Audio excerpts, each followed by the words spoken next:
experiences of being black in entertainment, has it improved from when you started or has it got worse? And the first person I'm going to ask is, of course, the lovely Barbara.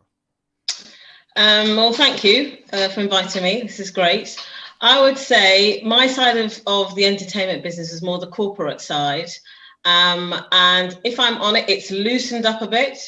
And it's only really loosened up this year. And it's only really loosened up the last few months because I don't necessarily think it's COVID. It's more to do with, black and brown people being slaughtered. Let's not, call it anything other than what it is. And now we can talk about race. We can mention race, we can put it out there, but I'd say that's the main difference. It's pretty much business as usual, but we can now actually have these sorts of conversations about race and people are willing to listen. So I think that's what my experience has been. Mickey? Sorry, it's Mickey D. I think from my perspective, the numbers in a record company there are more now than there was when I started in the record company. When I went into EMI, I think I was the only black person in the building. There was one other black person there. There was the receptionist. And I said to her, I remember walking one morning and saying to her, "Is there any other black people in this building?" And she went to me, "Yes, there's one more guy, and he works in the basement." I said, "What's he doing in the basement?" She goes, "Oh, he does all the compilations." And there's one other black guy in there.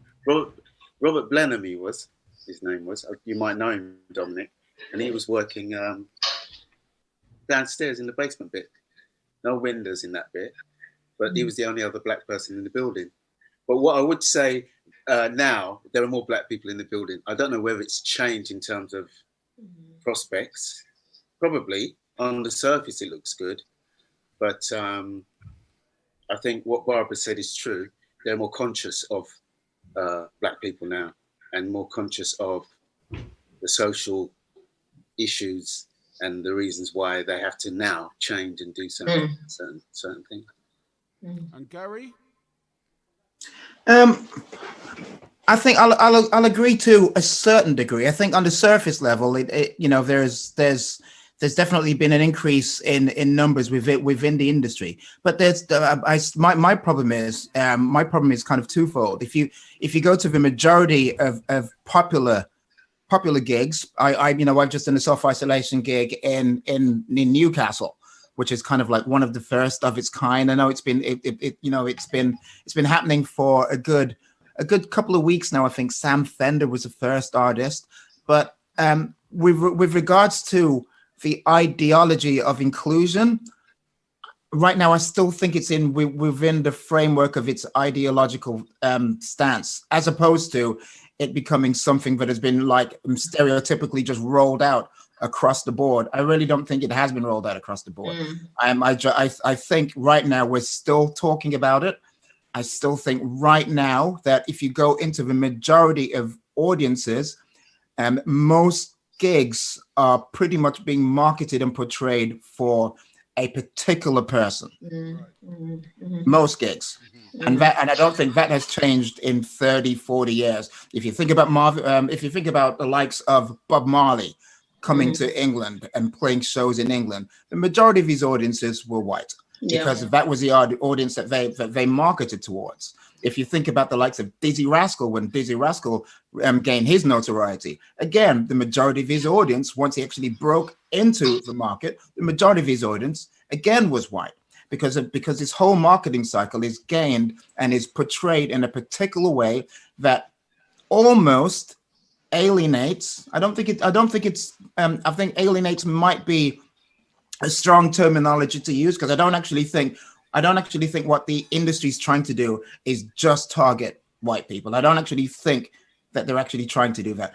But I do think there's not a great deal of sensitivity. And I think that's where the problem lies. I think there's a lack of sensitivity when it comes to the language of race. Sure, they're talking about it now, but that's because everybody's talking about it now. A prime example of that would be for me, sorry, Libertines, in 2015, we played the 10-year anniversary of Ibiza Rocks in Ibiza. Known those guys for ages. They've always looked after us, looked after me specifically. They were just great guys. I mean, there's no question of any form of racial motivation with reference to those guys. They gave me the Ibiza villa to utilize for a good period of time. It was just amazing. They just said, you can use it. The rest of the guys, they went off, got on a plane, flew somewhere, and allowed me to stay in the villa rent-free for a while. You know, they're just genuinely nice people. We played this 10-year anniversary, and there was a few guys there that turned up who had T-shirts. Gary Powell is my dad. And it's a picture of me with Gary Powell is my dad on there. And it looked hilarious. It was really, really funny. Everybody spoke about it. And then I DJ'd at the Reading Music Festival. The rest of the guys, they went off, people got on a plane, flew somewhere, and allowed me to stay in the villa rent-free again for a while. You know, and everybody looked at it and genuinely nice novelty. It's an amazing novelty. It looked really, really funny. Then we roll forward to this period of time that we're in right now. And then I got a call from management saying, Gary, we've got a great idea for you. What do you think about this? Why don't we do merch? Gary Powell is my dad. Because everybody says that. I'm like, what? You mean this thing that happened, 5 years ago? All of a sudden now, you deem that to be something that is a conscious effort to actually include me into the conversation with reference to merchandising within the Libertines. This is a small example, but I think this is the greater example of what's actually going on within the industry when it comes to the conversations that we're having about inclusion. All of a sudden we are being included, but at what level and at what expense? I think that really needs to be answered. Do you know, Gary, I think it's, to add to what you're saying, it goes back to what Mickey D was saying, you know, who's in the building, who's in the room. There's not enough people in the room. These decisions are made, and some of the massive faux pas that have gone on through, you know, in retail and all sorts of industries is mainly because we are not in the room. And if we are in the room, there's people frightened to speak up and say that's a really poor idea, that's offensive. Or if they're not afraid to say that, they're just not included in the decision making. So that, I think that definitely encapsulates where we are, still not in the room. Still not in the room. I completely agree. So there have been movements made, but I think these movements are all on the ground level. There's no one actually willing to actually take that bold leap into a new profound future. Everything is very, very kind of like everybody's treading carefully. Now, bearing in mind, we're talking about Black British people, Black British artists. Why not jump into there is no leap into the unknown. There's none whatsoever. We have an equal upbringing. We eat the same foods, we watch the same TV, we go to the same pubs, we listen to the same music, we do all of that. So where is the kind of why is there this kind of like pitter pattering your feet of, okay, then we'll introduce maybe one or two, or we know of one. Why isn't the conversation being opened up broadly? Why isn't it? But you know, just to jump in there, I know certainly. It's Naomi Campbell spoke about it. She called it the revolving door. One model in, one black model in, one black model out. You can't have, oh no, it's like, sorry, we've already got one black one there, so we can't have another black one. And also, I think, you know, all the conversations I've had about this issue of inclusion and equity for the last couple of months, I always go back, my starting point is desire. People are not doing it because they don't want to. Let's not sugarcoat it. They don't want to. They don't want to. Yeah. And that's what we have to do with the desire, not sure, education, not enough information. They just don't want to. So that's where we need to start. Yeah. And when you work in a corporation, you, as a black person, you have to realize that you're disadvantaged straight away. The only way you're going to be successful within a corporation is to create a situation where it's going to work to your advantage. Now, the only way to do that is for them to actually listen to you and give you a little rope to actually, you know, get on and do what you have to do. The advantage I had when I left EMI to go to Warner's was, one, the person that brought me into Warner's was the guy that brought me into EMI. He left to go to Warner's and he wanted me to come to Warner's with him. So basically, it gave me a lot of room to kind of create my own little space and do my own little things. One was in terms of the promotion. When they said to me, "Oh, you know about this, Dom? When they do this 6 weeks to clubs and then the marketing plot, yeah, the 8-week plot, the whole. And I said, well, how can you do that? How can you have an unknown artist, say from the black, say, urban scene, to have a record out in the market for 6 weeks and then hope that it's going to be a hit? I said, my clubs have to be out, my records have to be out there for 3 times as long. You know, my tunes have to be a hit on the street before it even goes anywhere near the mainstream, because the mainstream are going to buy into my tune because it's credible. Yeah. And that's how we kind of did it. Actually, I worked with Dominic a lot on that sort of concept, because they were promoting a lot of my tunes. Well, I remember, and God bless him, because he's not here with us anymore. And you know who I'm talking about? Mark's original manager. Yeah, he was a great help, wasn't he? He was a great help. And the thing about it is simply what he taught me and yourself, Mickey, was the fact that you need anything to do with the streets. You need the pirate stations. You need that. Those clubs around the country to be. And that's what I mean. And that's what I mean about you. In order for you to be successful within that corporation, you have to create a situation that's going to be to your advantage. Those were the things. Because they didn't understand that, so they have to. You know, you can't go in there and fail, because as a black person, you get one shot. Oh yeah, that's everywhere. That's you get everywhere. one shot, and then you're out. And it's that whole thing. Whereas if you're white in a corporation, you get rewarded for failure, because as soon as you lose that job, you're going to get another space. It's like musical chairs for them. It's not the same for us. We get one shot. Yeah, the only problem that I have with that, the only problem that I have with that scenario is that, I mean, I think you're completely right. Don't get me wrong. I'm not disagreeing with that at all. You are 100% right. But when do we get the strength and the power to actually push ourselves forward to be in that position? Well, because as far as I'm concerned, that begins in school. Well, I think I agree. I think, and if we're in a position whereby we feel like we're already second-class citizens going for that particular position or pushing that particular ideology or idea forward, then chances are there aren't many that are going to do it, because they're going to feel like they're not going to be listened to anyway. So if they're not listened to as children, they're not listened to as young adults, they're more than likely there's going to be a feeling of being left out and not listened to when they actually get to the position that you're talking about. Because I mean, I agree with you, because the thing about it, at school, you'll find most of the time nobody will talk about somebody being an entertainment lawyer or being a cameraman or being a TV producer or being a gaffer. There's no mention of that. They've already put you in a certain space where that's going to be the career where you're going to go. Which is really funny, because I've just seen one of my mentors, Susan Maxwell, on here, where Susan was talking about it's not just a black thing, it's also a class thing. Yes. Where basically, they've already put you in a situation to fail.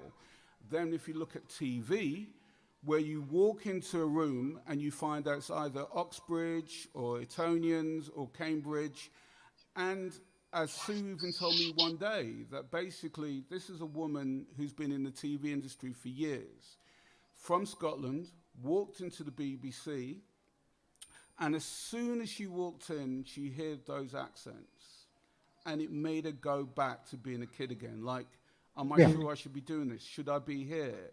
You know, should I be around these people? And the same thing I experienced when I was in TV, and the same thing I experienced with the record companies. It's the same thing I experienced when I first. I'm just as good, maybe better than them. Yeah. But as Mickey said, if I made one mistake, you're out, son. You're out. Yeah, and done. The other thing is basically you have to be two people.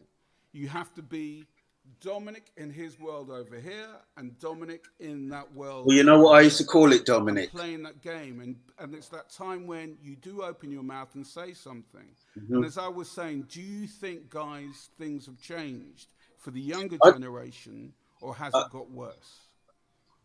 I don't think it's changed for the younger generation. No. I don't think it has, no. I think on the surface it looks better because there may be more in numbers, But in terms of having the power and the influence and to making things, there are a couple of people there, but that have done really well. But generally, it hasn't really changed that much. You have to create your own power in this business. In this business, there's a difference between people that have done really well and people that are in positions of power. We know, I'm sure we all know a lot of Black people that have done really well. But how many Black people do we know that are in positions of power?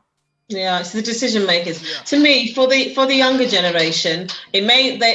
I think the difference between maybe that generation and our generation is, we, to a certain extent, and this is not, blaming or guilting my peers, but we pushed hard. But there was a certain amount. I thought, well, we're not going to get through that way. I'm going to go this way, and we accepted a certain amount. But we still kept on pushing forward. I feel that the young generation are not having it. They're not having it. They're saying this is totally acceptable, and that's across races. I think that's across ethnicities. They're looking at their Black friends, they're looking at their Asian friends, saying, no, if this is what you want to do, if I can do it, why can't you do it? And I think that is a kind of a change and a breakthrough. Not that we've got all the decision-making positions, because that's what we're talking about, Gary, decision-making, being in the room to make decisions. But I certainly think that the young generation are thinking, this has gone on for so long. Why can't I be in that room? Why can't I make that decision? And they're not going to accept it. And I think that's been a bit of a breakthrough. I agree. Yeah. I mean, it's really funny that 2020 is when the world realized there's a certain thing called Black people. Mm. And as a question you were telling me, Barbara, I think she wanted to ask was simply, how can our allies help us? Mm-hmm. And I know I've had a lot of allies in my life who've helped me regarding my TV career and get me there, but not as many comparisons to the rest of my friends. And funny enough, we were talking about the Edinburgh Festival talk, wasn't it? And it's David. Yeah, the Soga. And the fact that loads of my peers would be in the TV industry or the record industry and got burnout, because they did as hard as they can and they kept on hitting that wall. That wall. And the fact when I heard that interview with him where he talked about getting depression, and yes, I've just seen somebody said, yes, this is not just a Black thing, this is a class thing. But the fact is simply, it has to be a point where, I mean, I've just heard the other day about BBC once again investing a load of money into programs, ITV talking about doing a whole Black Day. That's great. But we need to have people in the boardroom, be it in TV or music. Making those decisions. Or fashion, making those decisions. It's very similar to what I heard about Beyonce. And leading those projects. Yeah, I mean, it's like the whole thing with Beyonce. I think she went for a meeting when the first Black Lives Matters thing happened with Colin Kirkpatrick, and she walked into Reebok, I think it was Reebok, and she walked over there for a meeting, and she first looked around and she said, I'm walking out. And the guy asked her, why are you walking out? And she said, because there's no Black lives here. So what's the point of me being involved in this? Yeah, there has to be people now. It's really funny, I'm watching what's going on with Netflix. Netflix is kicking ass now. It is. BBC Channel 4. Why? Because they're already on to diversity. Yeah. They don't have to say anything. They're already doing it. Yeah. And the whole thing about diversity is basically it's creative and it makes you money. And I don't understand why these guys are simply stopping that. They're not allowing that to happen. This is a great way for you to make money. I mean, look at Black Panther. Look at Black Panther. Black Panther wasn't supposed to happen, and it happened. Right? Why? Diversity. Yeah. Well, that was Stan Lee wanted it to happen, didn't he? I mean, and this is what you were saying about sponsors and mentors and allies. I mean, this is why I feel personally that there is a change compared to the last 25, 30 years, however long we've all been knocking around, because finally, some people with power, some people with privilege, even if it's just a white face, are saying, well, actually, I don't think that's a great idea. Or have you spoken to any Black people about that? Or there's something, and it's the allyship. And that's what when people are asking, how can we help? It's using your privilege, using your position. If you can't actually make something happen, you can stop it. You know, you can stop it and say, that's not acceptable, don't do that. So that's the least you can do. So that is where the change is just slowly cracking open, you know. Let's not get ahead of ourselves. I completely agree. I do believe the change is happening, but as you said, we shouldn't actually get ahead of ourselves with the style of change that is happening right in front of us. I think it's slowly but surely getting there. Okay. I think maybe it would be a good time if we bring some other people in then into the conversation, everything. How do you guys feel about that? Yep. That's fine. Okay. Anthony? Okay, sir. Do you think, regarding the COVID and everything that's going on with that, do you think that might put a block on the movement? Even though we've had the whole Black Lives Matter situation, do you think it's because I can see it slightly fading, but with what's going on with America, because I think America's going to be civil war no matter what happens. Do you think there's going to be an increase, or is it just going to fade away?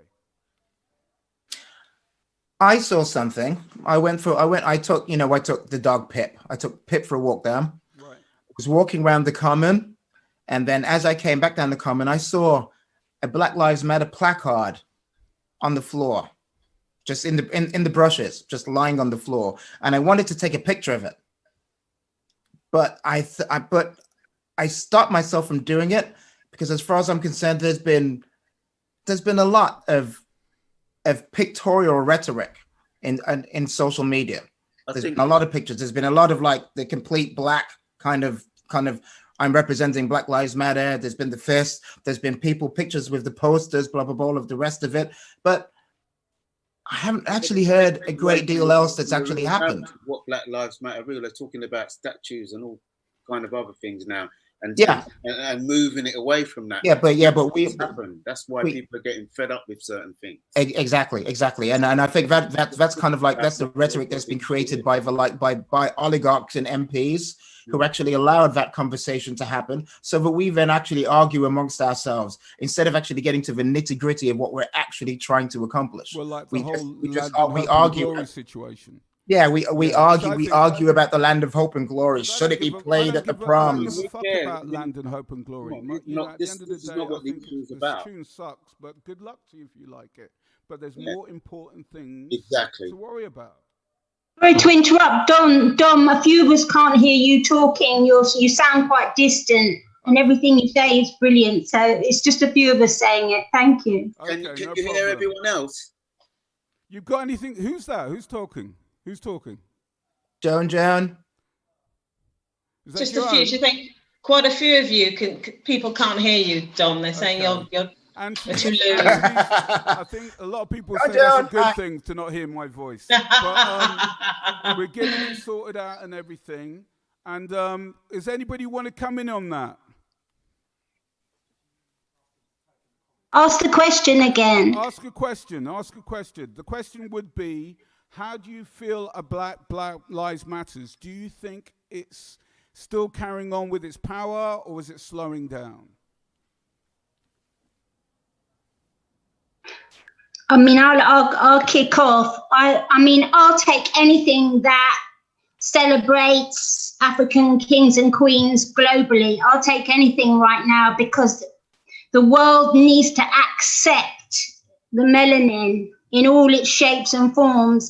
And if Black Lives Matter do it, if Raising the Windrush story does it, if there's more people on TV and on screen, as there should be, I'll take anything right now. I think Black Lives Matter raise the issues brilliantly. Where it's going, I'm not quite sure, but I'll go on the marches big time.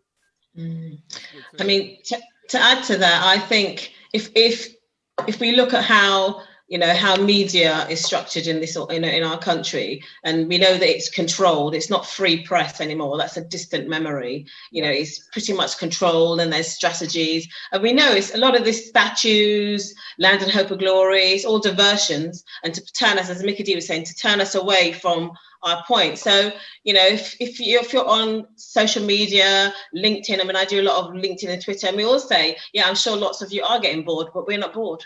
We're not bored. I'm going to keep on doing it. So if you're going to come and visit me on my page, that's what you're going to see. If you don't want to see it, then, and I think there'll be a hardcore, it'll go down to a hardcore bunch of people, a group of people, I don't know how big that group will be, will say, this time round, because we've been here before several times, but it does feel different this time, and this time around, I personally, you know, like the last thing, I'm not letting go. I'm not letting this opportunity slip, because it's the closest we've come to there being actual change, some actual shift. So yes, it will wane in terms of media coverage, and it'll go back to all the negative side of, you know, black equates negative, and it will go back to that. But the people, the work that's been done, and, you know, events like this and people out there know that's what the game is. So we just need to keep on pushing forward, I think. Marcus Hayes here. Sorry, I totally agree with you there, Marcus, Barbara. Hi, Marcus. Yeah, not bad. I totally agree with you, Barbara. I think it has a tipping point, which is where we're at now. It's how we then move it forward. But it also goes back to the comments you all made earlier about where the influence is going to be from the higher echelons that then pushes that forward with from top to bottom and from bottom to top. And we have now that opportunity to add that influence, not from, and we've seen it all, right? Because I don't think everyone's most probably my age, right? So we've come from the 70s, and when we know what our parents went through from the 50s and 60s. So we've been through that. We've got that experience. It's how we then pass it down to the next generation. But I think that next generation are going to be less tolerant than us. And that's not a bad thing if you can change it into a positive output that then brings that change going forward. Like Barbara said, they're not having it, this generation. Yeah, I agree.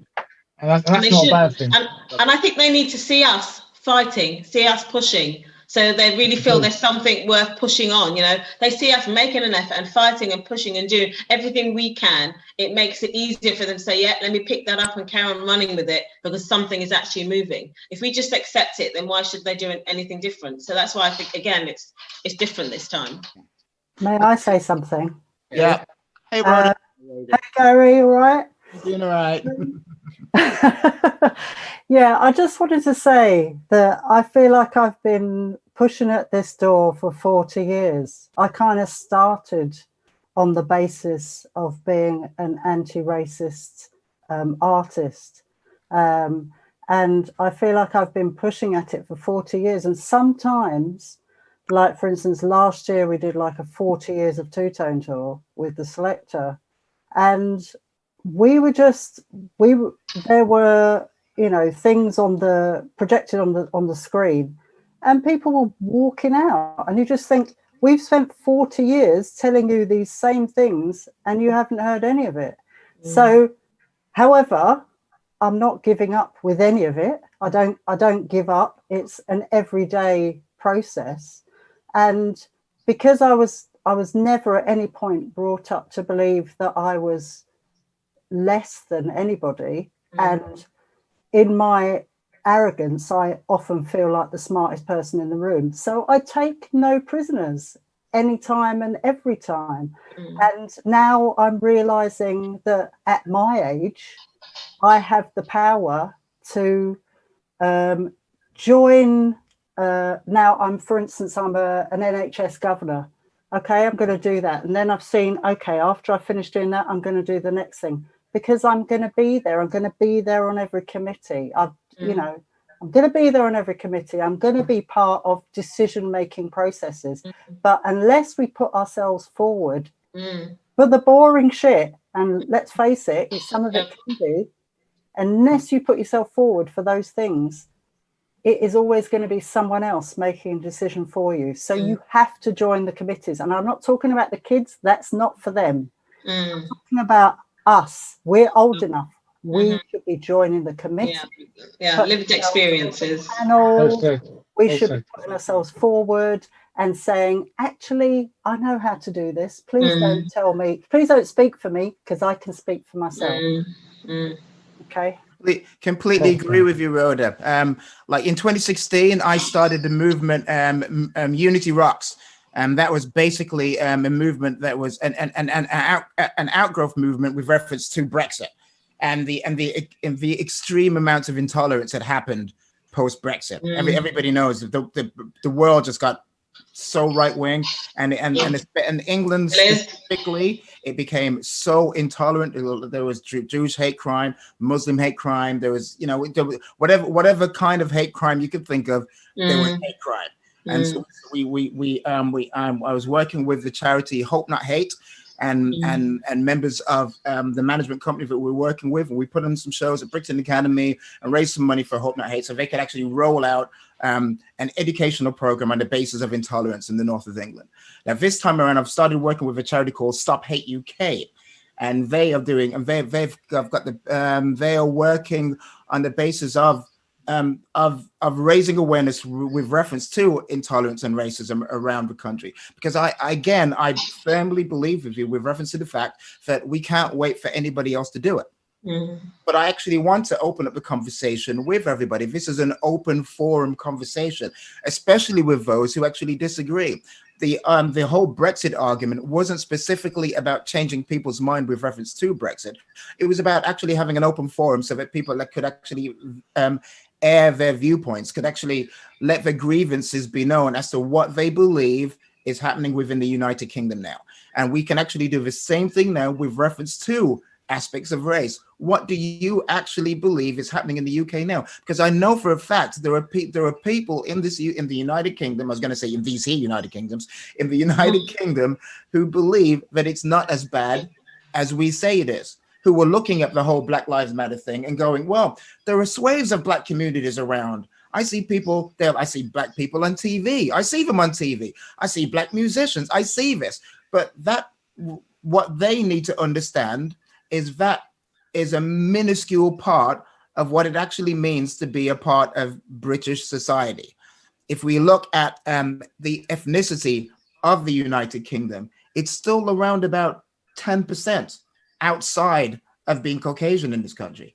So no matter how many people you actually see in a small community, that is exactly what it is. It's a small community. No matter how big you think it, and no matter how big you think it is, no matter how many times you've ridden on the bus and you felt, oh my goodness, I'm by myself. Believe me, you're not by yourself. You're really not. You're not by yourself by any stretch of the imagination. You have the numbers on your side. To pick up from that, because there's a graphic that I posted on LinkedIn. I'll have to try and dig it up. And it looked at all the positions, and this is included entertainment, included all the prime ministers, 100% white, all of the top FTSE 100 CEOs, 100% white, all the police commissioners, 100% white. If you look at all the seats of power, doesn't matter if there's millions of us, all the seats of power are held by white people, generally white public school boys. Yeah.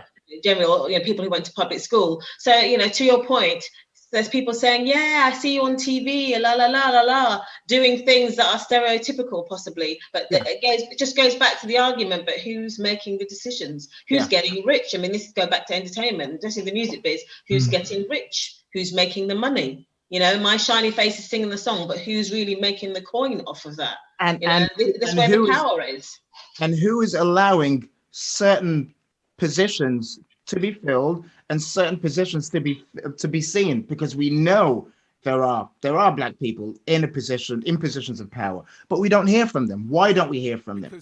Why are they being muted? Because I think sometimes they're putting those Black people in their positions, but those Black people in those positions who are not willing to actually take a risk and say, you know what, you're wrong.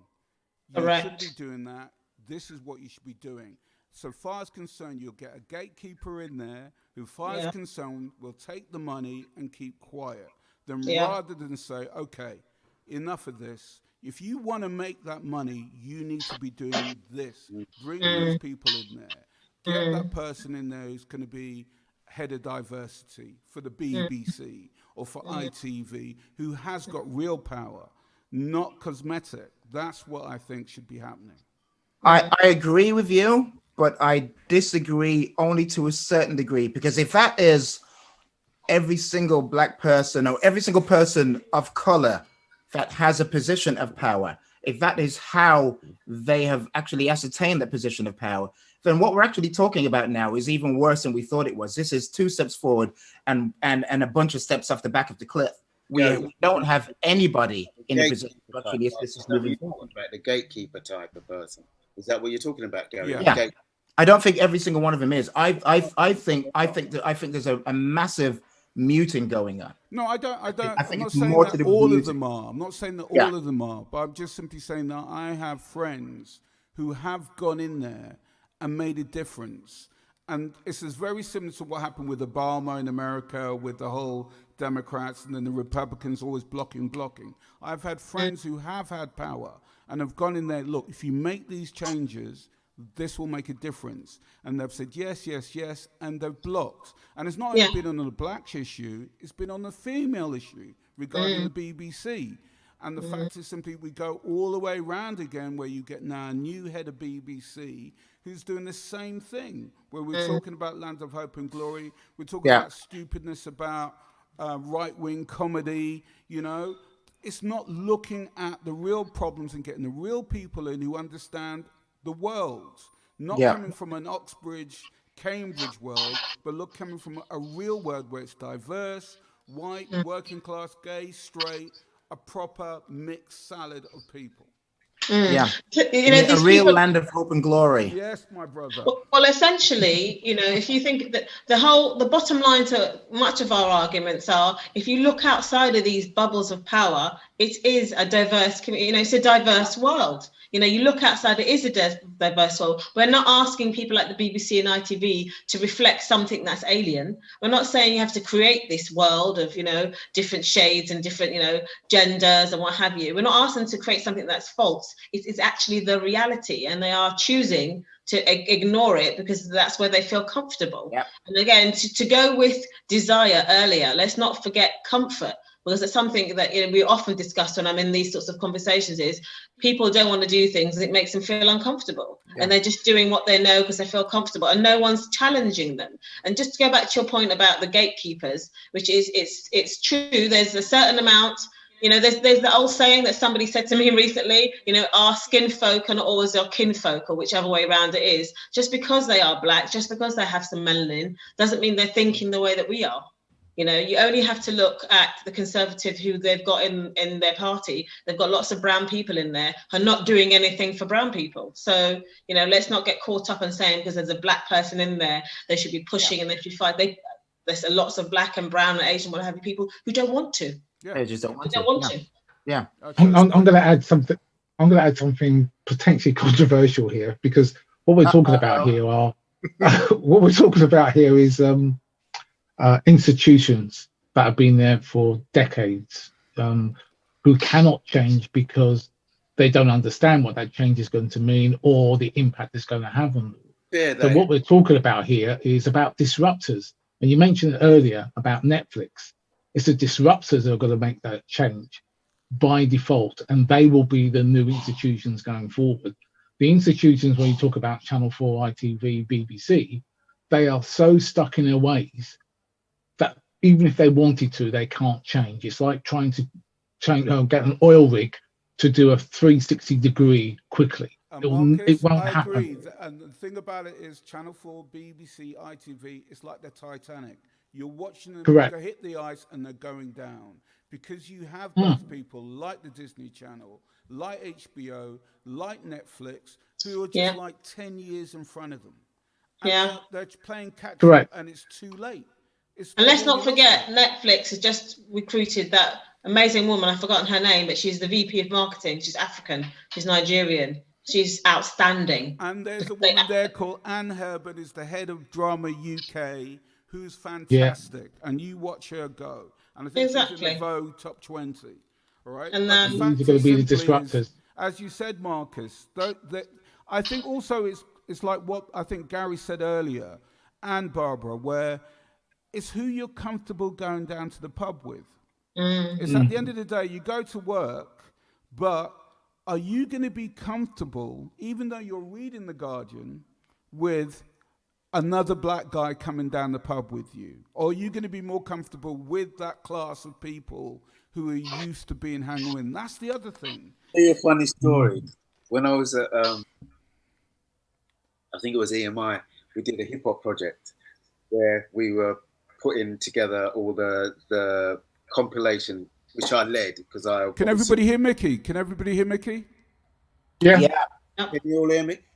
And it was putting together this wild pitch compilation. But all that aside, when it was completed, we had to do a gig at the Fridge, and I put it together with a guy who will remain nameless, but was promotional, middle class, public school educated white guy.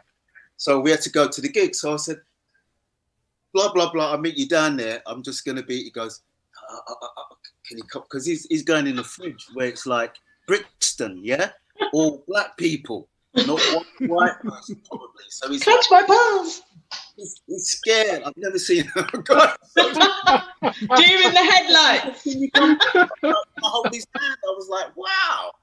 And that's when I knew, these guys, they're in these positions. And bubbles. They just can't handle us. No. Yeah. They're making decisions. This guy's putting. Yeah, for us. Exactly. Yeah, exactly. but the reason they can't handle us, it's not because they can't handle us, it's because they've been indoctrinated into a preconceived mentality as to what we are. Amen.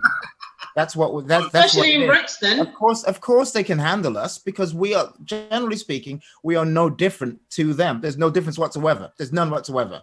The amount, if we look at it from a crime statistic, there is an equal amount of black people and white people that go to jail because of drug-related crimes. There's an equal amount. I think there's more. We all know for a fact, more pedophiles in Britain that are white, that are black. It's perception. It is a perception. The perception, but it's not just a perception with reference to us, because there is a perception with reference to everybody else. But with us, there's a perception that has been magnified. There's a magnified perception of us, and that is part and parcel of the problem, because it is an extremely negative perception. When you look at black people who do anything of worth in this country, what do? We run, we sing, we tell jokes, we act. We don't do anything else. If you ask the majority of people in this country, do you know anybody of power that is not white in this country? And the majority will say no. And it's not because they're not there, and it's not because these people are kind of ignorant. It's not because there is nothing to do with them being ignorant. It's because they are not being allowed this information. Information is key. Information is power, and we are not being allowed to give off the power that we have, and the world is not being allowed to accept the power that is available to them from us. That is part and parcel of the problem. We have been stammered for way, way, way too long, and we are now being allowed certain positions because it's okay, and it will kind of quieten the masses with reference to messages with reference to Black Lives Matter. This has got nothing. Well, actually, sorry, I'm not gonna say that. I'm not gonna say that it doesn't have anything to do with Black Lives Matter.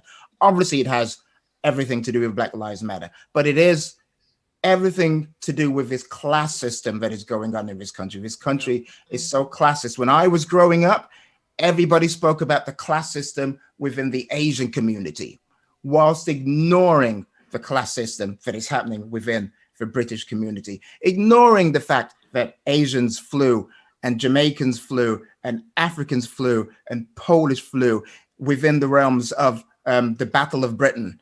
Everybody, you think about the Battle of Britain and you think about Spitfires and pilots from Kent and Manchester, and they're flying and they're smoking pipes and and nobody is talking about the fact that we have actually been here since before the Windrush era. No one's talking about the fact that we have been here since, what was it? The Romans. Since the Romans. The first picture of a black person in this community was a pipe player in like the 10th century. Just a pipe player in William the Conqueror's. Yeah, he was one of the trumpeters. Yeah. One of the trumpeters. Thank you very much. Nobody's talking. Yeah. Nobody's talking about how much influence that we have had in this country since the dawn of time. Everybody only ever talks about Windrush. And Windrush is extremely important with reference to the fact that without Windrush, this country would not have been able to pick its feet up after the Second World War. But what happened before the Second World War? Did Britain win the Second World? Did we win the Second World War by ourselves? According to Brexit voters, yes, we did. But why do they think like that? They think like that because they've been educated to think like that. And that because they've been educated to think like that, when they see us walking down the street, they think that we fit into a particular mode. Whenever you walk down the street, if you dress a particular way, you're a particular type of person. But being black, you are in a very, very small bracket of people. That's what you know, if you were to walk down the street, I mean, I think you, Barbara, you are a barrister now? No, I'm a magistrate, actually. You're a magistrate. I mean, how many times have you had to deal with people saying, "Oh my goodness, you're a magistrate"? That's absolutely amazing. That's amazing. You're a magistrate. When in actuality, if a white person says you're a magistrate, they go, "Oh yeah, cool. That's really cool. You're a magistrate. That's really cool." Can I just say something? Can I say something quickly? Sorry. My dad first came to the UK, I think, 1923. I mean, bearing in mind, I'm old and my dad was really old when I was born. Rhoda, you're only 26. Yes, really. Yeah, and your eyes are really good. And where did your dad come from, Rona? He came from Jamaica, and he fought in the First World War in France. In fact, no, I found out. He fought in the First World War. He fought in the First World War. In fact, I found out recently it wasn't in France. It was in the Middle East. But, you know, he never talked about it. He got a medal. He was awarded a medal. Wow. And when he came back to the UK in 1923, there was him and kind of, he wasn't around other black people. So he went off to go and live in Europe. And he was in Paris in the 20s. As rats. A whole heap of black people in Paris in the 20s. Yep. Then he came back. Yep, Les Rats. Well, the whole movement. Well, he knew, I mean, he knew Josephine Baker, Louis Armstrong, people like that. But he came back to the UK in end of the 30s, and he had a jazz club in the West End in the 40s. There were black people here. He looked after many of the black soldiers who were just left to rot after the Second World War. Jesus. He gave them money. I've met some of them. They said, you know, your dad looked after us. He gave us money. He gave us a place to sleep when we didn't have anywhere. There were black people here. And it's important that we tell their stories. Yes, extremely important. Can I just pick up on that? Because it's a really important point to say that there's a couple of things that Gary was saying. Number one, in terms of we're talking about representation, we all know, we don't even have to explain it and explain further. You know, media, society, systemic racism in this country has obliterated any kind of. Barbara, 1 minute. Just going to check your sound, Barbara. I'm just going to check your sound. Is that okay, Anthony? With Barbara? Can you hear me? That sounds a bit better. Go on, Barbara. I'll turn myself up. So I was saying, representation and systemic racism is what we're discussing. There's two really good points that you make there, Gary. First of all, in terms of representation of where we are in Black history we're talking about, everybody on this call, sorry to sidetrack you, but if you go onto Instagram and find an organisation called the Black Curriculum, it's a young group of amazing people are trying to get Black history on the national curriculum. And this is what we're talking about, because, you know, what they're doing is amazing, because one, we're talking about self-esteem, we're talking about, you know, self-confidence for young people, we're talking about just knowing your history, how important it is. And there's a certain group of us, a certain generation who were crying out. We had to go and look for representation of ourselves because it wasn't in school, it wasn't in education. Yeah, so I think that breeds inclusion. Exactly, because it's not only for Black kids. I mean, you know, having Black history and our stories on the national curriculum means that white children, Asian children can understand we weren't just Windrush and slaves. We made masses of contributions. Yeah. Barbara, what can you come out and come back in, because we want to hear exactly what you're saying. They are the decision makers. Can you hear me, Barbara? Can you come out and come back in so we can hear you properly? Thank you, Barbara. Can you hear me now? Or maybe, Barbara, if you switch off your camera and restart it so your audio can catch up with the bandwidth. Because he's sounding a bit echoey. So just Can I put my headphones in, maybe? Let's try my. Yeah, I think, Barbara, if you switch off your video. Come out and come back in, I think would be the best thing to do. Okay. Okay? We don't want to lose you. Come back. Come back. Come back.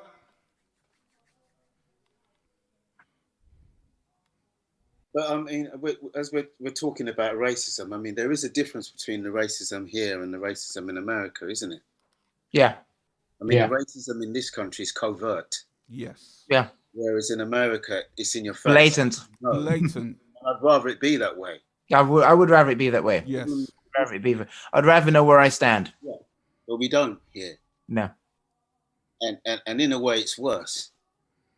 The racism that we face in this. Yeah. Well, I had a big discussion with somebody about, you know, when you hear the term "I'm colorblind," and cannot stand that.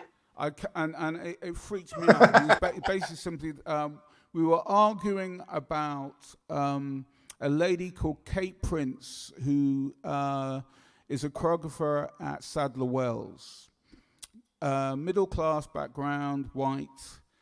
And basically, Alan Yentob asked her a question in the documentary, and he was saying to her, how do you feel about being a girl from Hertfordshire who's upper white middle class in a so-called black cultured event, which is dance?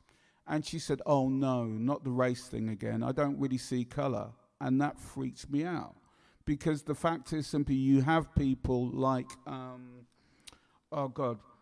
John Z.D., who's originally at Sadler Wells, people like that, who don't get any profile at all. But this girl, if she just simply said, yes, I understand that because of my white privilege, I can go through doors, comparison to somebody, if it was a black woman, that just does my head in. Yeah. I would much prefer people say, yes, I see color. Because if you see color, that means you see me. Yeah. You see me as a black person in this country. I see you as a white person in this country. Because believe it or not, every white person, my band, my management, everybody, I see you as a white person. I see you as an individual first, foremost, but you are a white person. You are white. Some of your experiences are a degree slightly different than mine. They are for the majority the same. But there's a little bit of difference between the two of us. And that difference isn't anything that's bad. It's not a bad experience at all. There's nothing bad there whatsoever. But I still see you for the person that you are. I still see you for the heritage that you have. And I hope that you actually see me for the heritage that I have as well. And what I actually bring to this, to the bigger table that is the United Kingdom. Definitely, Gary. Definitely. Is anybody else, any participants like to get involved in the conversation? Anybody need to say any questions?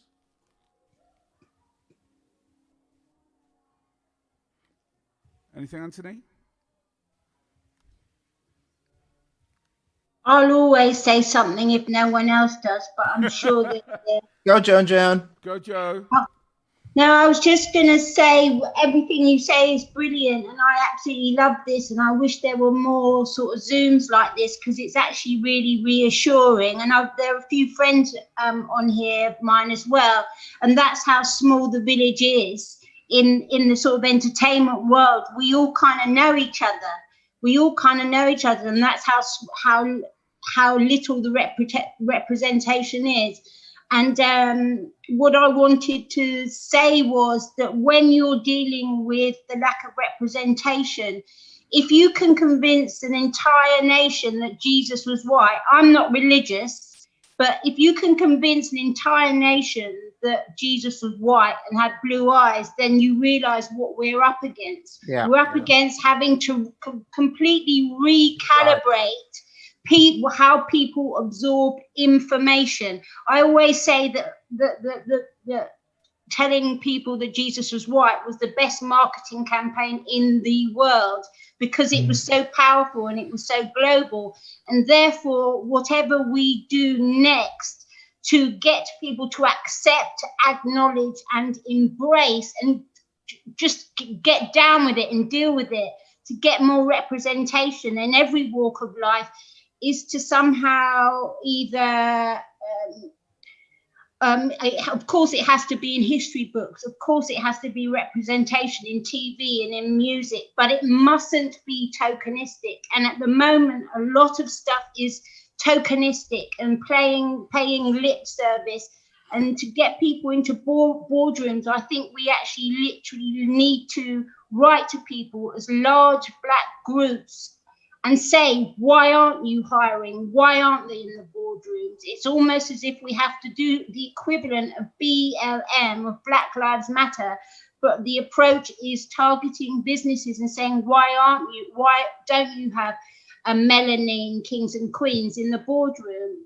But that was just me rambling, sorry. No. I think everything you said there completely made sense. But I think right now, just if you look at all of the names and see some of the faces that are up, that are on this board right now, there's, it's across board of everybody. It's not, this isn't Black people talking to Black people and airing their grievances about what it's like being in a Black Britain. This is Black people, this is white people, this is mixed race people, this is I'm mixed. Yeah, exactly. This is everybody actually wanting to participate in a conversation about how we improve Britain, about how we improve life in general. That's what this is actually about. I agree. Life in general. And I think for the majority of the people that we have here, and for the majority of people that might come across this, they would agree with everything that we're saying right now. If we go back in history to, what was it, 1978, Rock Against Racism, the march from Trafalgar Square to Victoria Park. If you look at that, that was not a specifically Black motivated movement.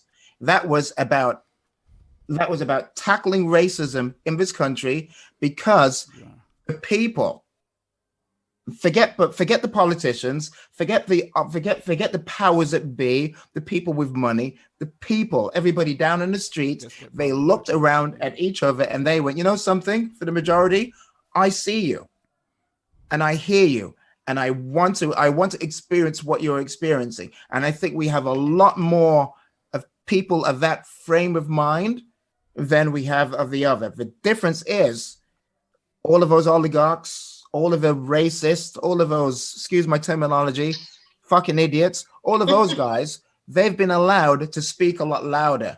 They have a very big microphone that's allowing them to shout above us. And which is why we need more people in the boardrooms, I think. But we haven't got them in the boardroom. It's because no.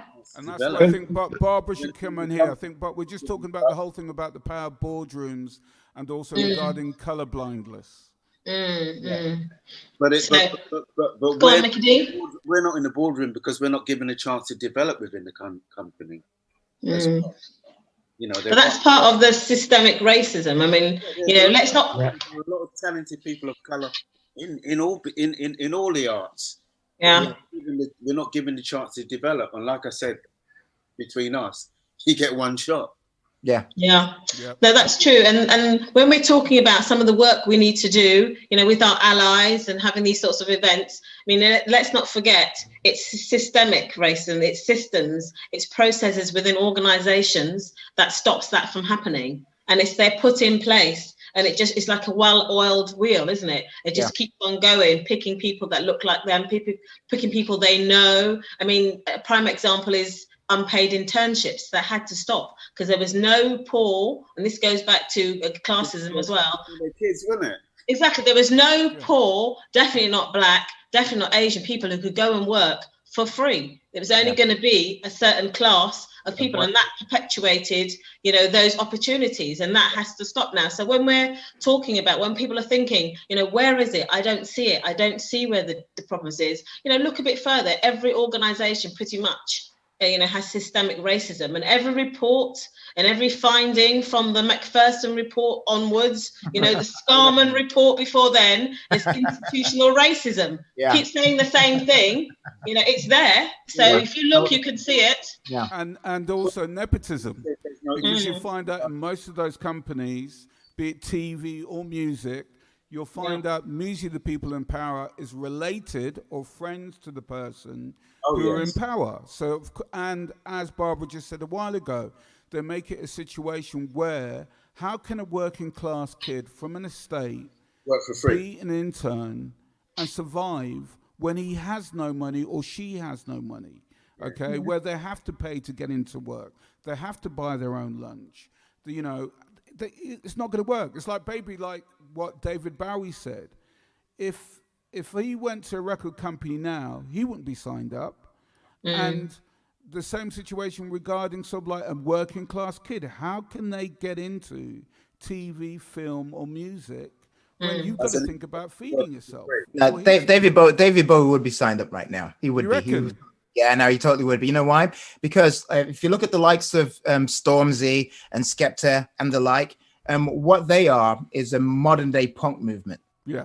In the 70s, when the Sex Pistols came about, we're just primarily talking about the class system and the lack of opportunities for young people. There was very few and far between lack of opportunities, few jobs going for young people, and they were being completely dismissed again by the powers that be. The only form of artist that was actually making money were the likes of, the Mahavishnu Orchestra, Return to Forever. They all went to amazing schools. They had amazing chops. They could play every instrument backwards, blah, blah, blah, all of the rest of it. They were filling stadiums full of people, but for the majority, they're all white. It was a very, very white orientated market at that point in time. Even the likes of Led Zeppelin, they were allowed to enter that market, albeit, they came from poor Wolverhampton, but they were acceptable because of the ability that they had. What changed that was the likes of the Sex Pistols, who looked at the system, looked at the opportunities that they had, were very extremely pissed off. They then taught themselves how to play their own instruments, much like UB40 did as well. And then they created this scene for themselves that actually then spread this vast volume to everybody that was actually experiencing the same experience that they were. If we roll forward, 30, 40 years, now you've got these young kids, Skepta, well, not so young anymore, Stormzy, and the like. They buy themselves a cheap computer. They download a bunch of free plugins. They make their own music.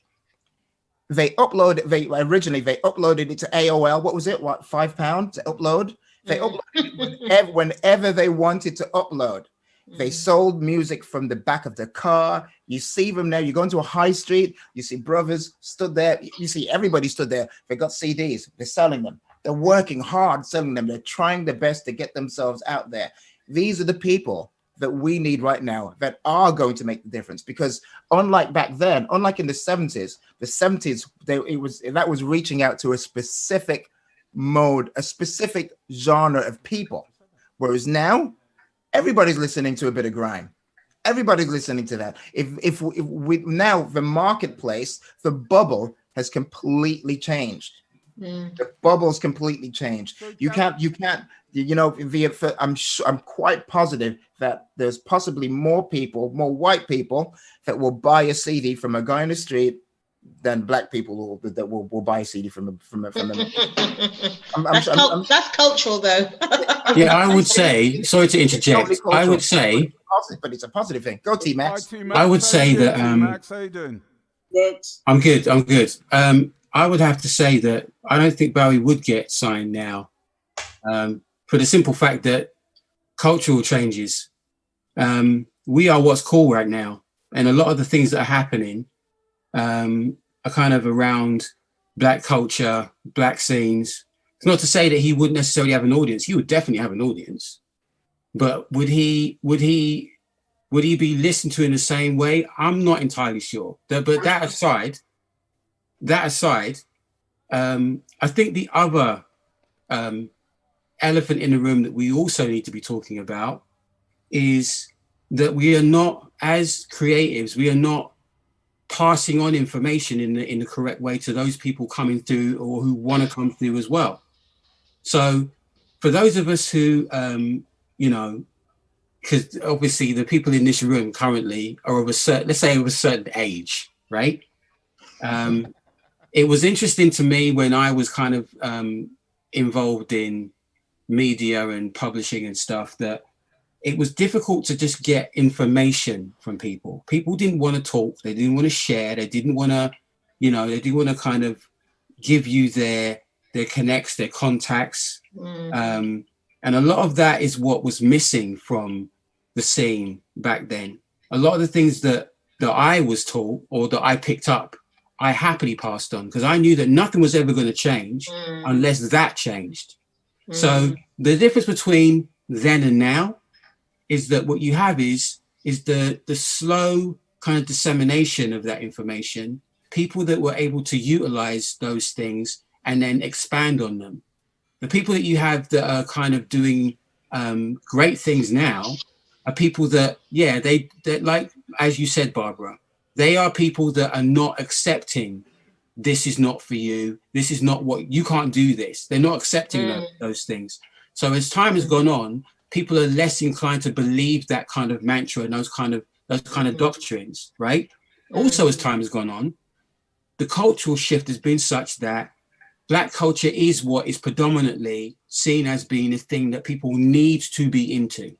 So that shift has also kind of gone along hand in hand with that. When we were doing our thing, it was there, but it wasn't quite there. Now it's well, there's no denying it. You can't deny that Black culture is the most dominant culture in terms of, well, everything. You can supplant it with. We were there when it was being created, and we didn't even know at the time. Exactly, because we were told that there was no worth. There's only worth when they saw worth, whereas now it's undeniable.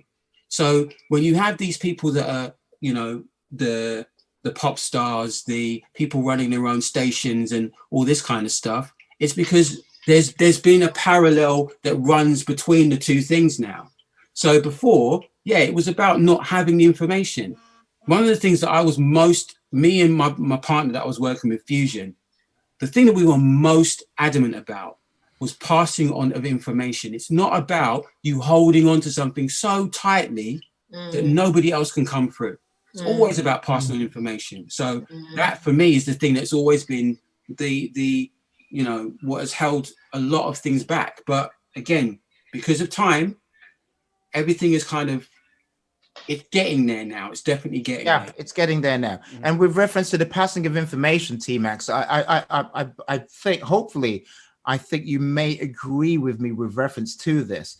The reason that the passing of information has been so kind of like blighted is primarily because you've had to fight so hard in order to get to that position that maybe that passing of information is something that you just haven't even thought about, because it's been so difficult for you to be accepted and be thought of as, not just to be thought of, not even to be thought of as an equal, just to be thought of in that position, that the ideology of passing on that information might not be something that is as easily acceptable. You just might not even think about it, because it has been difficult. It's been every person that has actually managed to garner a position within any form of industry in this country of color has had to fight extremely hard in order to get there. It hasn't been particularly that easy. So the ideology of just going, oh yeah, I'm just gonna let everybody know how I did it. It's kind of like, no, because all you do, as soon as you garner that position, you're fighting to maintain that position. You're fighting to get further forward as an individual. Yeah. But don't you think that that's a choice? That's a choice, because ultimately, one, we have social media, so you don't have to pass. Two, the Black people and the Asian people and whoever, the people of color who shut the door behind them, I just call that plantation syndrome. And that's plantation, way of working. They got into the big house, they shut the door and made sure everybody else is in the fields. That's the mentality. And those people are still here. Those people are still here. But I don't think, lots of generations suddenly started disseminating information. I think technology took over, and if you want to keep it stum how you got your success, I can find out another way. There's other avenues for me to find out. And so the I think thing that for me, helped as well. Yeah, I agree. And the thing for me is that if you have to hold on to something so tightly that you're willing to see people crash and burn around you, well, then what are you about? Exactly. But frankly, I was always of the mind that, you know what, I should be able to pass on any information that people want and still feel like I know that I am credible enough and that my work is good enough that I'm still going to be there. Because if I can't be there and stand alongside those people, well, then I shouldn't be there in the first place. But That's my ideology. T-Max, I was going to ask you, do you think there's the more grand route opportunities now than back in the day? And do you think that, and also comparison to back in the day, are the people, the younger generations, sensing racism like we did back in the day? Yes and yes. So, yes, there's definitely more opportunities. Again, technology has kind of somewhat leveled the playing field. It can't be understated that, yes, the frameworks that we were working under when we were kind of doing our thing are still there, predominantly. Yeah. The difference being is that, like, now that you've got some people that are a lot more open to having those kind of conversations. It's funny, I look at somebody like Estelle, and when she was coming up, when I knew her when she was like 17, 18, and just seeing her journey at a young age and seeing how talented she was and knowing what she could potentially do, but knowing also that there were going to be these very real hurdles because people couldn't see where they could put her, as opposed to just understanding that talent is talent and we can make it work as long as we have a good bunch of people around us that can actually hear what can be done and then put her in that position. What it took was a bunch of Americans to do that, for her to then move to a completely different country where they're more open to those possibilities, for her to be doing all of the things that she's now currently doing. Things that were not even close to being fathomable while she was here. The record company that signed her in the UK, when she released her first single,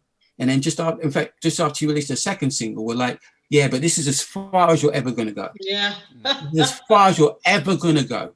But given that type of business acumen, given the type of understanding of how relationships and business really can and do work, she was put in a position where she could succeed. She put the right people around her, and now look at her. She's flying. She's flying. She's doing all kinds of different stuff. But isn't that the whole story about basically loads of British talent from Idris, numerous other British James artists, actors, loads of actors, and maybe so like Gina Ashray.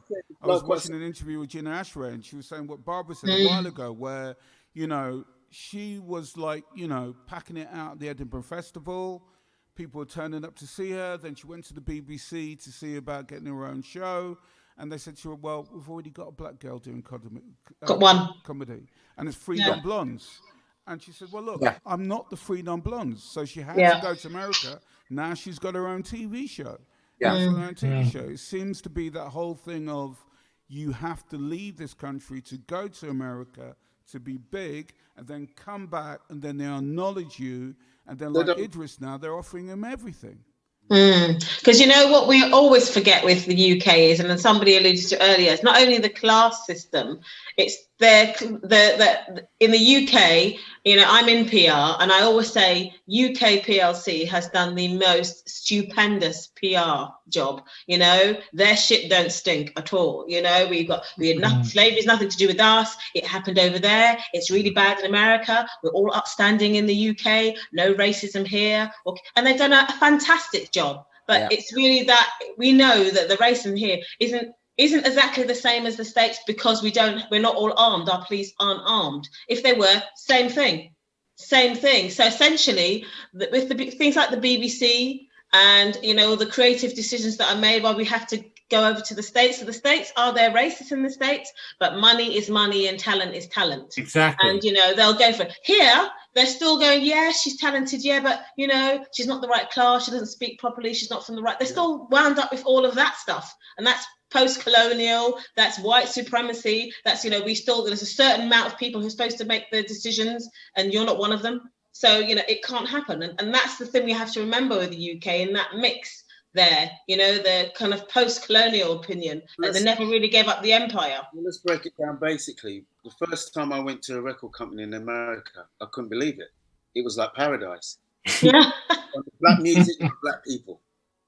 End of. It was rock, whoever. In the classical department, you know, everybody had their floor, at their thing. Yeah, but everybody does have the floor. I'm a huge fan of classical music. They set you up to fail there. Sorry? They don't set you up to fail in America. Yeah. Where you can succeed because they recognize money. Over here, if you're in a record company over here, unless you put your neck out, stick your neck out, they're gonna set you up to fail. Yeah. No, I agree with you. You know, especially with reference to the fact that, like in America, having gone to record companies in America, you're right. Everybody does have their flaw, but if you have the ability to achieve on another floor, then you can go there. I love jazz. I love classical music. I know crap loads about classical music. I've studied classical music. I love classical music. I know if I was in America, I would be able. Say for instance, if there was a label that would have me working with reference to portraying classical music, portraying Stravinsky, Bernstein, whatever, Copeland, whomever it was, I would be able to achieve it there. In this country, that's not what you do. No, that's not what you do. You don't. Thank you very much. Yeah, that's not what you do. Right. Yeah.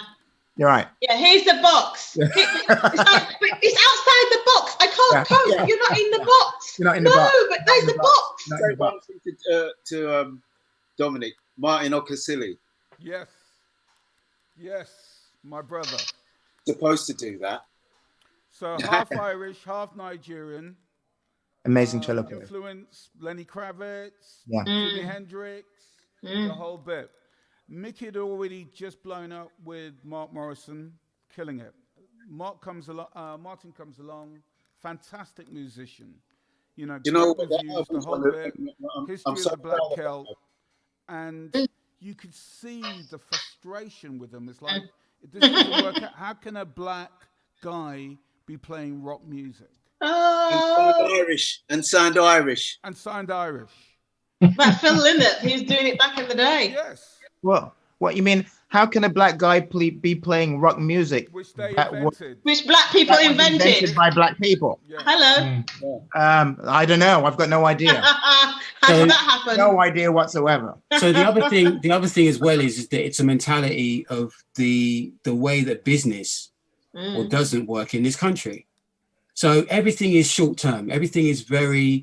We have a hit, but actually, I'm not really willing to kind of go the extra mile to keep it working and moving and building. I'm good with in TV terms, I'm good with a series or two. That's fine. In the States, it's like they will fly with something until even after the wheels fall off. Yeah, of course. They're literally grinding it into the ground.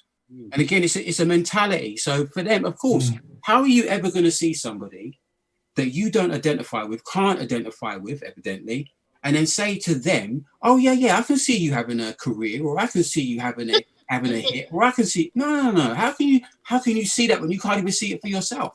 Your business model doesn't work on a level of it being so insular and so narrow-minded that you can't even make it work for you, for crying out loud. It can be simplified even more, to the point that it's not even race motivated. It's for me, it's for the majority of the times, having been in the industry for so long, some of these people making these decisions are not qualified to make these decisions. Oh, 100%. And they do not have the ability to think outside of the box. And that's where the nepotism comes in. Yeah. So say, for instance, you're 16 years old. you're still at school, you form a band, it doesn't matter what color you are, you form a little rock band, punk band, whatever, yeah, and you're playing with your mates and you're having a bunch of fun, and it's great, it's hilarious, and your parents come and pick you up and all of the rest of it is great. Then you play a few gigs in the pub and you're hanging out with your friends and you're just having a great time. This is hilarious, having so much fun. Then all of a sudden, some dickhead from a record company comes and sees you and goes, you look good. I like the look of this band. You've got a captive audience. You actually look really, really good. I'm gonna put in an offer to see if we can sign you. You then become signed. All of a sudden, that fun venture that you have becomes a business venture. It becomes a complete another business venture. You sign a deal. It's amazing. You've got a 2-year deal. You've got lawyers. You've got accountants. You got all of this type of stuff. You haven't got any money though. You ain't got no money, but that doesn't mean anything, because all of a sudden the relationship that you had with the guys in your band, that's gone. Let me just say thank you to them. Yeah, that relationship is completely gone, because all of a sudden, like, deals are being made outside, and you're not complicit to everything that's going on. You've signed a 2-year deal. You go on tour for the first year. Record doesn't particularly do that well. You go on tour for half of the second year. All of a sudden, the record company says, "Nah, I'm sorry, this isn't working. You're done." You get dropped. You owe a shitload of money to the record company, and also, more importantly, you've been made redundant by the age of 18. You have no career. You are donezo. Finito, finished. That's the end of your career. Under 2 years. 18 years old. What the fuck is that about? But again, I think from a creative standpoint, it's you can take it from any creative genre. It doesn't matter. Doesn't matter. It is always about that whole thing of what one person or a couple of people see as being relevant, saleable, marketable. And then when they start getting some success or whatever, it's like it's almost like they don't know what to do with themselves. The only people that kind of really make successes of themselves are those people that kind of remove themselves to some degree, whether that be from the people that they have around them or from the places that they choose to live. They remove themselves from that the mindset that this can only go so far, so that they can really propel themselves. So I think that's part of the lesson that people have to learn. It's having that ability to divorce yourself from that whole kind of just lack of vision. And what we have to remember here is there's something on BET at the moment which is Great Memories. Remember, we don't have the equivalents of Master P, Dr. Dre, 50 Cent. We don't have those we are getting them now with Murky and Storms and all the rest of them. We're getting them, but we don't have them because of our system is so small, and so, as you say, there's the box is really tight. Where in the States, they're blessed with having a lot more people, and you can have a hit in your state, can't you? You can have a hit in your state, you can have a hit in the South, you can have a New York hit and still make money. And we are small. We're a tiny island, and there's just not the room. But even then, it's a mentality as well. But even then, that's not even true. Mike, what was the documentary that was on the BBC about that group from the 70s, 80s recently? Real Thing. Yeah, The Real Thing. Oh yeah, The Real Thing. They will tell you that these people don't exist. They will drop into in obscurity, and you will never hear about them again until somebody decides to tell their stories. And then you listen. I did not for all this time. I thought the first time I heard Children of the Ghetto was when Philip Bailey sang it on an album that he had. Yeah. I never knew it was sung by a UK. It was written by a UK group. Yeah. I never knew that. So case in point, yes, we can be those people because those people are celebrated elsewhere. But it's that whole thing of, well, yeah, but they're just from Liverpool, or they're just from this place, or they're just from the UK. It's like nobody really cares. No, people care, but again, you just got to put it into context. Everything has to have a context, and again, that goes part in hand with the whole notion of being creative and expanding away from what other people tell you is important, and doing the things that you believe in, And sooner or later, you will find an audience. You will find an audience. It may not be right away. It may not be even in your lifetime, but it will find an audience. That's a good point, T-Max. And I think, Barbara, you made a point about individually, you know, we are kind of like suffering. But as a collective, and the knowledge that we've gained over the last 40 years of what we've been through because of our age group, we have a massive influence collectively, financially, through knowledge, through what we can pass down. And if we can collectively support businesses that do provide that influence and potential disruptors, that's where we can basically make that change. Individually, it's always going to be hard. Collectively, we have a massive voice. And this is where I'm, you know, hopeful for the changes. One, it's taken time for us to build up that kind of awareness and level of, you know, sharing, because, you know, Gary spoke about the shutting the door behind you and, you know, keeping it for yourself. I remember when that was the thing, you know, you'd never find out. But now we're past that. It's like a maturity. We're past that. There is an opportunity because we can band together. I mean, there's so many, you know, even though I hate the phrase Black Pound, but, you know, let's not forget our power commercially. It's there. You know, we're just not using it. And I think the powers that be, the people who are the establishment, if you like, the people who are really keeping things the status quo, which is all white everything, leading everything, are relying on us not banding together, are relying on us not coming together finally and saying, you know what, it's exactly what you just said. Let's group together, and our power collectively is amazing. They're banking on us not doing that because we haven't been doing that. Correct. So true. Hello. Hello. Hello. Hello. Do you mind if I ask a question to you guys? I'm sorry to interrupt. Don't be sorry. Okay, so what? Sorry for saying sorry. I just wanted to say. Hello, is this Jasmine? Yeah. Hi. Yes, it is. Hello, Jasmine. How you doing? I'm good, thank you. How are you? Not too bad, thanks. Good. I just wanted to ask, because I went into a record store not too long ago. It was about a year and a half ago. And I saw a category was called female vocals, and it was all records that was female vocals in one area. And it pissed me off because that's not a genre, that's a sexist category. Yeah. And which it was really annoying.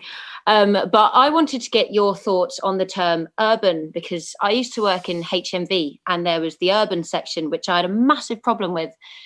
Because over time, I feel like the meaning and connotations of urban have shifted to the generalization of Black people in music. And obviously urban in HMV, it covered hip hop, rap, R&B, whereas if like a white artist did a rap album in store, it was labeled as rap. But if a Black person did, it was categorized as urban. Yeah. So I just wanted to know your opinions on that term, and do you find it generalization? Can I take this one? Yes. I hate it. Carry on. Yeah. Can I just say, I think myself and Mickey was around when that word was invented. Yeah. Labels. As far as I was concerned, it was always been Black music, as far as I'm concerned. And it was just a way to once again dilute the word Black, and for marketing to get more white people to listen to the music. That's my. Okay. Go on, Mickey. Go on, Mickey. Yeah, I mean, urban was never a term. Was never a term. No, was never a term when we were selling records. We wouldn't call it urban. It was just Black music. You know, hip hop, R&B, jazz, funk. It's Black music. Black music. It was never called urban. It was kind of the tail end of me coming out of record shops when it kind of changed into urban. Never liked that term. T-Max. So I worked in HMV. As much as I did the whole media thing before that. Yeah, I mean, it was about marketing. It was a way of, again, we were told for a very long time that we did not have the capacity to be popular. And that doesn't necessarily mean pop, because again, that's another conversation entirely, but it's less than popular. Yeah, less than popular. So for them, it was about trying to categorize, because they never wanted to give individuals or individual genres of music done by Black people the space to be able to really fly in the way that it was good. It could. So the best way of doing that is to homogenize everything so you don't have to be specific. Again, it's a form of segregation. It's the same with race. It's a form of racism. It's a form of, it's that whole kind of unspoken thing. And for me, it's like, and for everybody else here, I think I can speak for everybody else in that respect.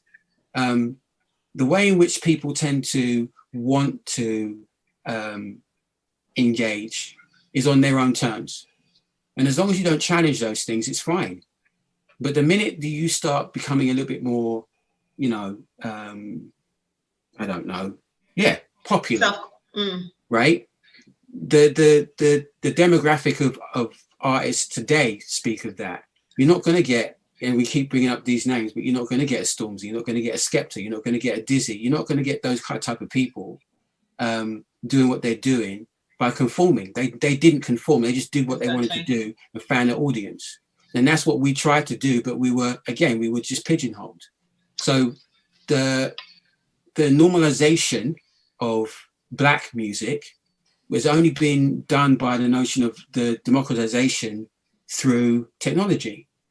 So, you know, the whole urban thing, it was just a marketing ploy. It was just a way of them not having to deal with Black people specifically and those genres specifically. So that's all it was. And can I add to that? The corporate equivalent is BAME, and I say torch BAME because BAME is just an equivalent. It's nice to lump everybody who's non-white. White is the center. You lot are over there. You can be BAME, and it's exactly the same thing in the corporate world. That's why I say torch it, because there's different lived experience and there's different thing happening in those communities. It's actually the same.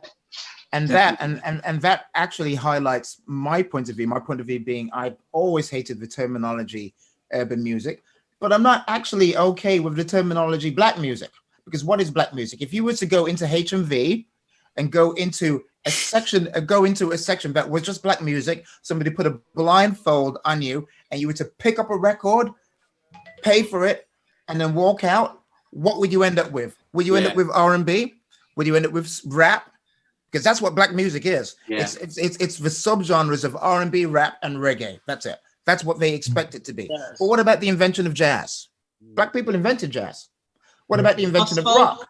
Gospel. Black people invented rock. What about the invention of gospel? Black people invented gospel. What about the most popular artists at the formation of youth culture? Youth culture didn't begin until around about the 1950s. Before the 1950s, there was no such thing as youth culture. Who began popular youth culture? Popular youth culture is the beginning of pop music. That's where the terminology comes from. So this whole ideology of Black music is, again, putting us in a little corner, putting us in our box. You do rap music, you do soul, you do jazz, you do reggae. Because now you go to a jazz club and everybody in a jazz club is white. That's white people now. Plus white people, they do jazz.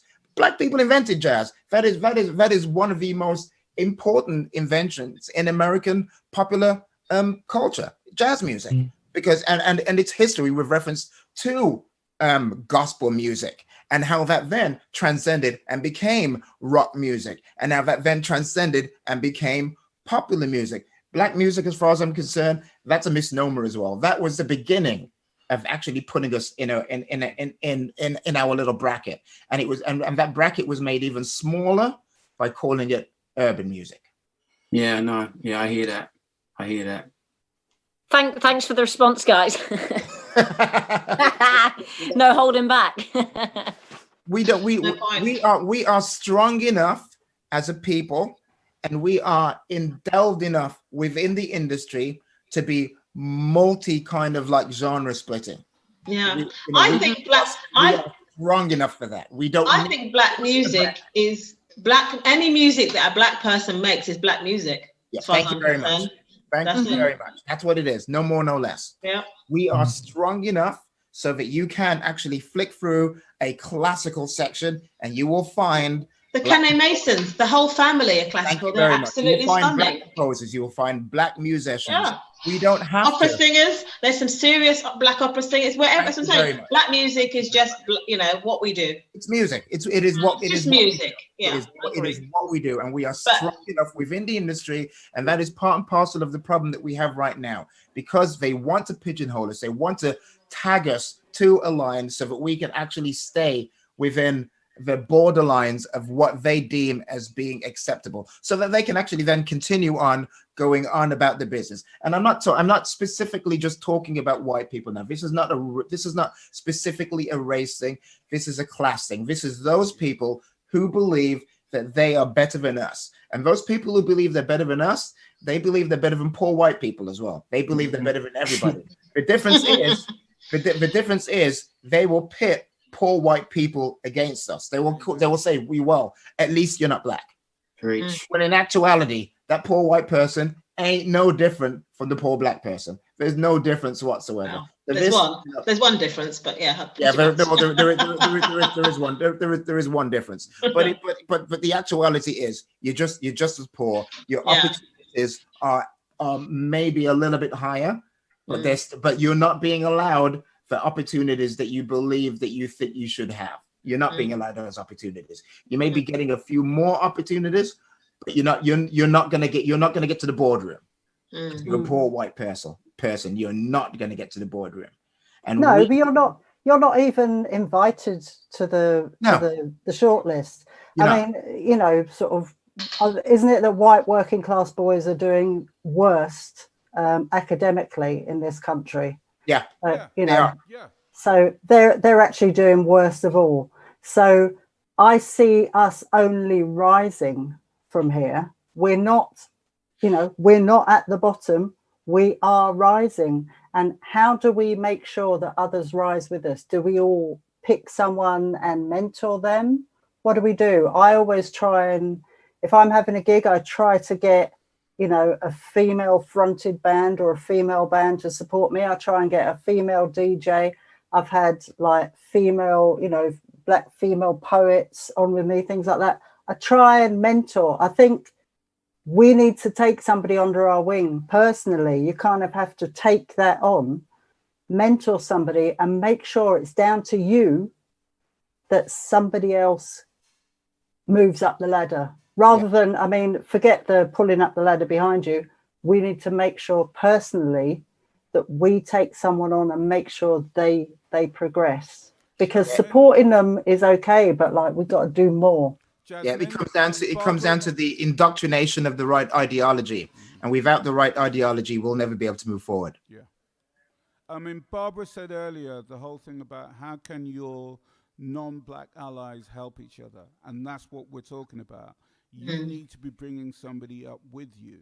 Okay. Yeah, the indoctrination of the right ideology. We all need to be indoctrinated into the ideology of how we move forward together. And the fact is, with this whole Brexit thing, a working class person from Croydon has more in common with a Polish working class person than a guy coming from Eton. Exactly. Yeah. That's the biggest joke about all of this. All right, is the fact that they have more common, but they've been hoodwinked by people like Boris. That's the joke. Sorry. Work. All right, it's okay. Anybody else in? Okay. Yeah, what are we talking about? Allyship here. If we're talking about allyship, talk about allyship. That's how can you help us? I think it's really important that people are made welcome to help, because people are always there's a bit the kind of, you know, a bit tentative. Or is it all right if I say, is it all right? Or, you know, just say it. I'm not going to melt. People have said worse things to me. You know what I mean? We've all heard much worse things. So just say something. Yeah. And I genuinely think the whole thing about, because class is, I think, the biggest problem in this country, unless we all recognize that and band together and say, actually, you guys, you Oxbridge guys, you Etonians, you Harrovians, forget it, man. You don't own it. We really do have to attack them specifically and call them to account and just say, I don't want another prime minister who went to public school. I need a prime minister who went to I need another one who went to a state school. I think the last one was John Major.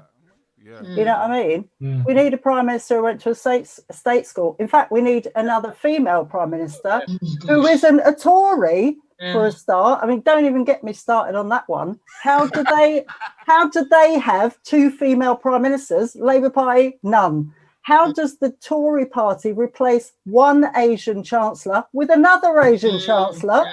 Do we Remember, have skinfolk's not kinfolk. That's why. Oh my God! Oh my God! Yes, but the point is, they're still promoting them, so they're still there, looking Asian. You know what I mean? On the world stage, but anyone and the left aren't doing that.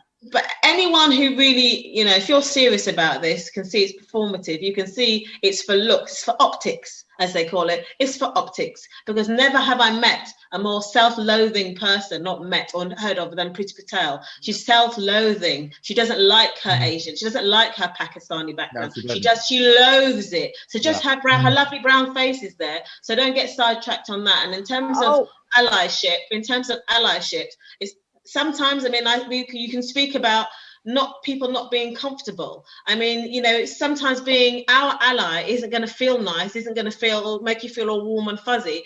You need to be driven by the inner voice to tell you that that's the right thing. The inner voice to say to you, look out into the world, it's completely diverse. The space I'm in right now isn't diverse. How can that be right? How can that be sustainable? So sometimes allies have to not just have the words, say, oh, that was really bad, what happened to you? I used to have people who thought they were my allies say, oh, I heard what she said to you, that was really bad. And I said, how can you help me? Oh, I can't say anything because, I'll get into trouble. So, if you're going to be an ally, be an ally. I'm not saying risk your livelihood, but, educate yourself. If you don't know where to start, educate yourself, read. Don't ask Black people to educate you because it's all on Google. You can Google Amazon, you can go and find out whatever you need to find out. So educate yourself. And then, as I say, when you're in the room, because, if you're white, you are likely to be in the room where I'm not going to be in the room. And you hear and you see what's going on, say something, choose your way to say it, but say something, start saying something small. If every single person in every single one of those boardrooms said, I'm not quite sure about that, or I'm not comfortable with what you've just said, I'm not sure that's the way to market Black people, that's when it starts, that's when the change will start. But while you're, looking at your two hands, we are where we are. And I think it goes back to to a conversation that we had beforehand about the language of how we actually see Black people. Oh, I don't see color. I think it starts off with seeing us. See me. Just see me. See me as being Black. See me as being the individual that I am. See past that, but also see the fact that I'm Black. And then also see that there isn't anybody like me in another position, because you know what, I'm sure that all of the white people that I've met have met me and have thought to themselves, wow, Gary's is an individual, he's different to everybody else, but chance I'm not actually any different to anybody else. There's going to be as many me out there as you just need to look. See me, see somebody else, see somebody better than me. See, I know somebody who's a little bit like Gary, but better than Gary. What do we consider that person for this position? See us first. Don't just talk about seeing us. See us as the individuals, because once you actually see the individual, that individual will then become a bigger and greater thing. Yeah, I totally agree. I missed the bit with I don't see color. That's a microaggression as far as I'm concerned, because you don't see color, but if I mugged you, you'd see my color. You don't see color. If I robbed you, you'd see my color. So don't get me started on I don't see color. It's just a convenient way to just abdicate any kind of input or responsibility or conscience to say I'm going to do something. So everybody, I don't see color, and I've got lots of Black friends. Bully for you, but what are you actually doing? I mean, let's face it. I mean, I think we've all grown up in this country knowing full well that when the news came on and anything bad happened and murder happened, looking for that Black face, man. Every single one of us thought, "Oh my God, please don't be a Black person. Please don't be a Black person. Please don't be Black. Please don't be Black." White people don't have to think like that. Yeah. Sorry, white people, you don't have to think like that. Black people do think like that. We all have thought, please don't be black. Please don't be black. I'm begging you, don't be black. Because it reflects badly on everybody. Everyone. And it reflects badly on that person. But when it's something good and positive and powerful, it's like, look at that amazing individual person on their own. Look at that person. Why can't you be like him? You know, or her? Well, but even then, sometimes even also the Meghan situation. The Meghan situation. Go on, the Meghan. Yeah, the whole thing that goes on with her. Meghan can wear a dress. Oh, sorry, Dom. You broke up there. You broke up there. You're broken up a little bit. Can you hear me? Yeah. All right. Yeah, it's the whole situation with her. The fact that she can do one thing and it's negative. And then, William's missus can put on a dress and it's positive. Yeah. She rubbed her tummy. She was 7 months pregnant. She rubbed her tummy and they ripped her for that. Rubbing your tummy as a 7 month. It's just a nonsense. That's got nothing to do with her rubbing her tummy. That's got some more to do with her rubbing in the wrong circles. She went anti-clockwise instead of clockwise. She's in the wrong circles now. That's what that is. That's got nothing to do with her tummy. She is a person, should not be where she is. That's all that is. And she wasn't prepared to play the game. Exactly. Whether she was willing to play the game or not. I mean, we're still talking about the fact that racism is kind of like it's kind of cloak and dagger in this country. It's insidious. Even if she played the game, who does that benefit?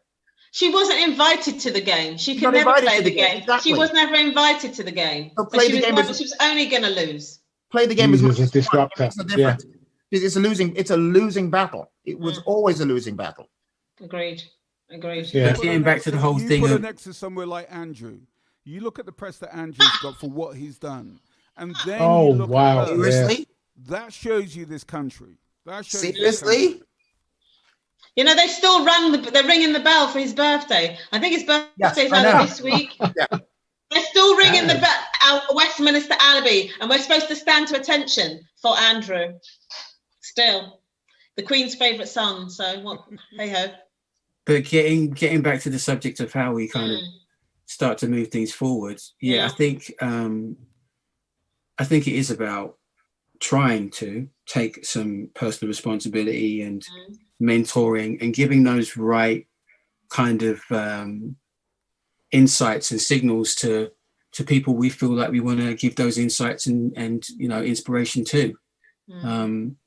Again, I know that there are people that I feel very indebted to in terms of the way that they responded to me, how they treated me, and that really kind of set my agenda for what I wanted to give back, as much as it was for the people that didn't help me, didn't do anything for me, could have, but didn't do that. So the lesson there. Yeah, and again, it is important that where we can, we're only human, but where we can, we give as much insight and as much inspiration to those people coming through where we can do it. That may even be just a 5-minute conversation, as much as it may be, a long-term, lifelong relationship. But those things have always been important. I've always seen them as being important. And I think we can start, because we're all, even if you're not a parent, you're of parenting age, certainly our age. And it starts with, culturally, a lot of us, when we were growing up, there's industries that just were like, don't waste your time. And half of that was to do with it was going to be just impossible and racist. But also culturally, we can be encouraging, young people to whatever part of it they want to be. Let's just have a period, a decade, an era where parents, black parents, brown parents, encourage their children, just encourage them, whatever it is. Because a lot of us grew up without any kind of encouragement if it wasn't a bank job.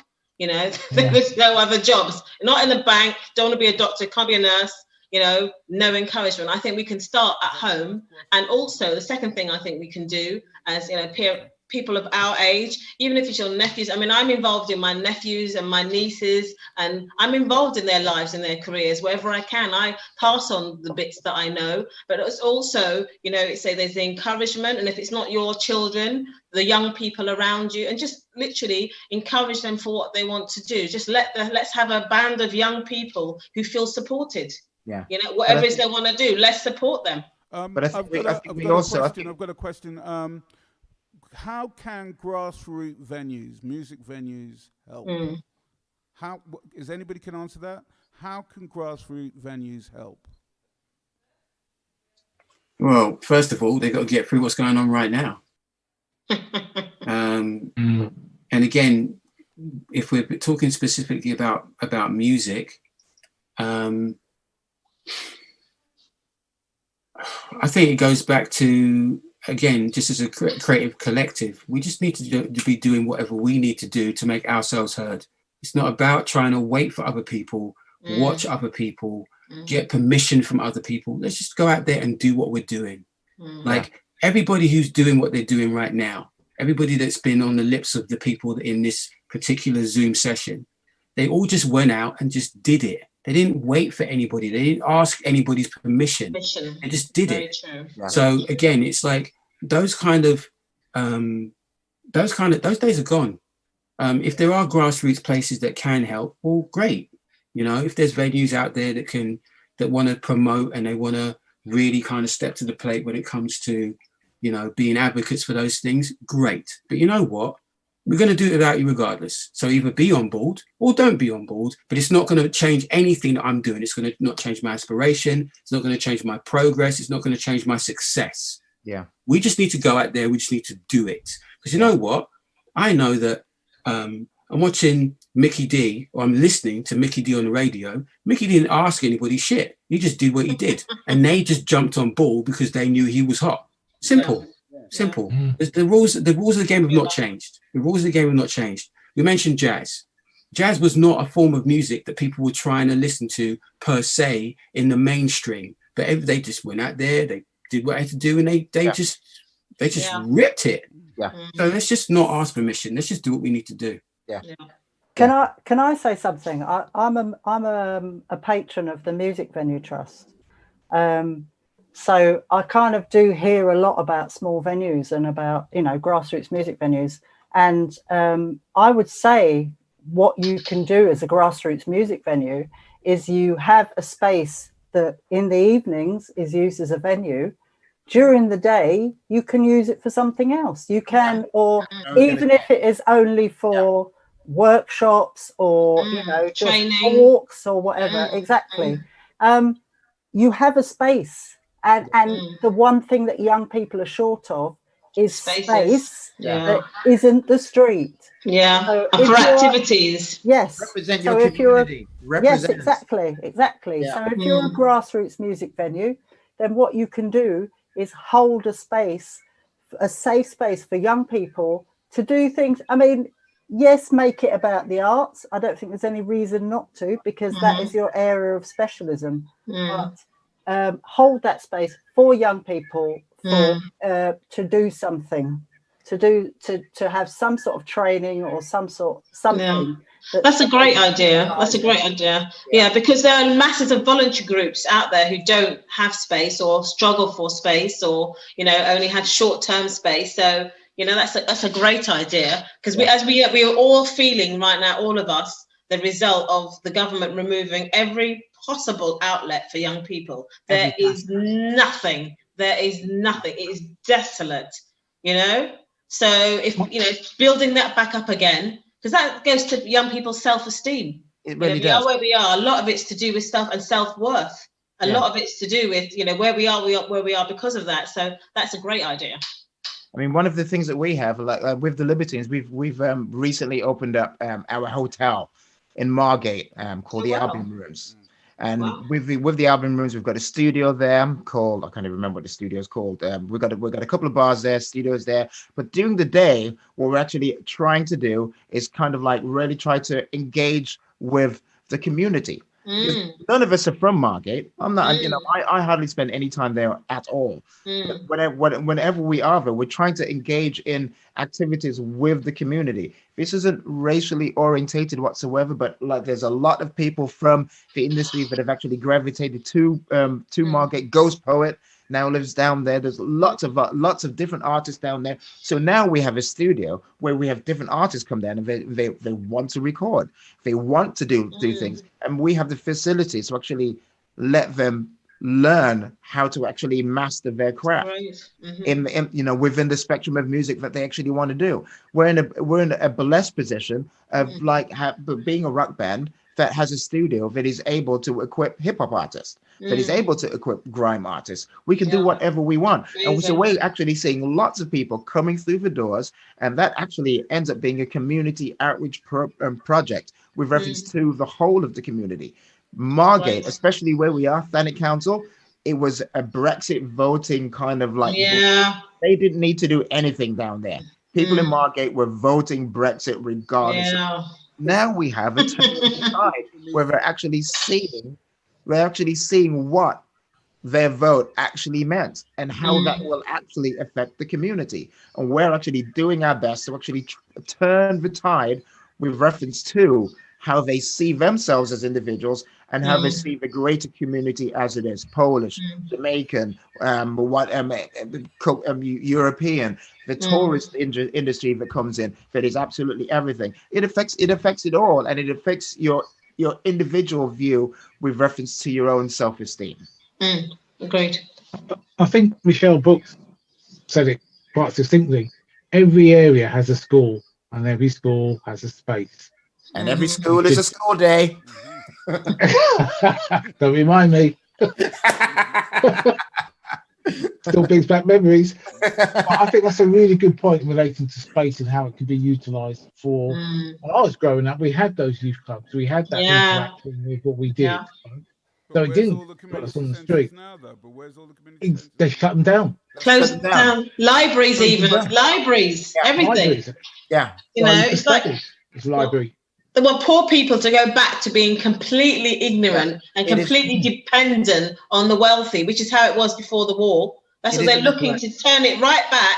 And then, you know, that's when, you know, this is where the classism really came in, along with the racism. You know, back then, white working class people really had to know their place. It was a thing. You really had to know your place. You really could not move up.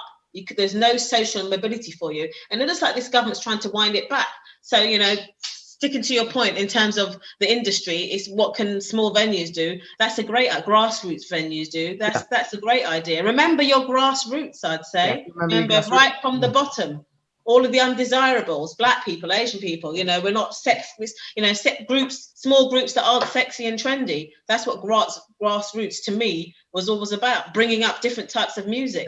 You know, that's what grassroots used to be about.